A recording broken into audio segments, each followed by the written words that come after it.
Picked off by Malik Hooker. And the Cowboys are going to take over once again at their own 37-yard line. Well, we say it often, Charles, but not all interceptions are created equally, and that is a big one here in a tie ball game in the fourth quarter. And, Brandon, when games are this close, it usually comes down to the team making the fewest mistakes, and that was one of our mantras back at Tennessee. Coach Mears used to say all the time, the team making the fewest mistakes will win. You've got to cut those down to give yourself an opportunity.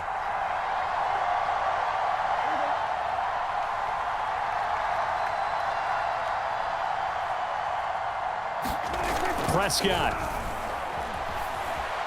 Escaping the pressure right. Now he's going to throw deep right side. It's incomplete. Took a shot, couldn't connect. And here in overtime, if the team that receives the ball scores a touchdown, it's over. If they don't, we can still have some more football. That's exactly right. If they go down and kick a field goal, the other team gets a possession to either match it or score a touchdown to win the ball game. If both teams kick field goals, the next team to score wins.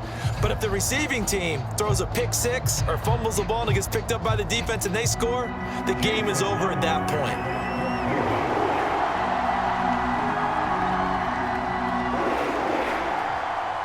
So a tie ball game here as the kick's away. Pollard to return from the end zone.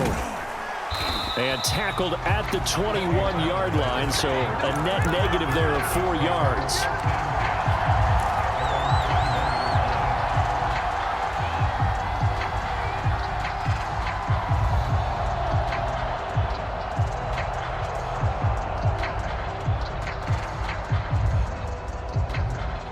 About set for this next drive by the Cowboys offense.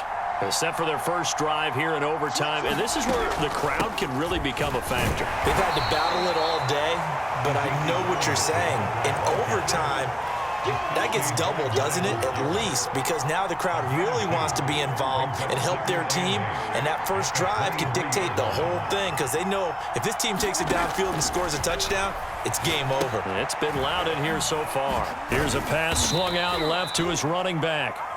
Give him 5 on the screenplay, and that'll set up a third down. The key to any screenplay is all in the deception. That means everyone on the offensive side of the ball, but someone gave it up because that one wasn't very well concealed. And the defense able to rally to him and hold him for just a short gain. And he gets this one just shy of the 40, down at the 39.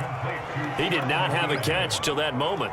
Pretty good time for his first one, though, here in OT. I would agree with that. And just think about how they had to cycle through all the play sheets, right? Tried to find ways to get a lot of people the football. In this case, as you said, he hadn't had a catch all game. Now they find him in a key moment. Really well done. 6 yards on that last play. Here's 2nd and 4.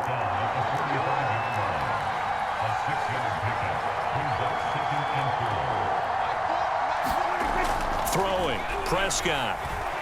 Forced out to his left. Able to hit his target, Lamb. Finds a seam inside the 40. And finally brought down at the 31-yard line. Well, good start for him under center here in overtime. Now 3 of 3. And this is where you have to know who you have playing quarterback. You've got a confident thrower right now, someone who's taking care of the ball, but not being timid as well, and is moving the team downfield. That opens up your playbook and allows you to dial up some big shots if you want them. Prescott looks to throw on first. And that's Elliott, complete. And he went nowhere. Well, he went backwards, back to the 33. That one unable to develop, never got going. A loss of a couple, and it's 2nd down. Prescott's throw taken in by Cooper here. And they're going to have another first down as he's going to be tackled at the Browns' 13-yard line. Charles, you get into these overtime situations, that's not a bad guy to dial into. Well, when you have to have plays, especially in a spot as you just described, we're in OT, you've got to go to the guys you can trust and you know are going to make the plays. Well, they say, it's not the X's and the O's, it's the Jimmies and the Joes. And this play goes nowhere. Losing yardage back to the 15. Maybe just a slight detour on what's been a strong drive. Here's 2nd and 11. Meanwhile, Dak's throw there caught by Gallup. And he's into the end zone for the touchdown.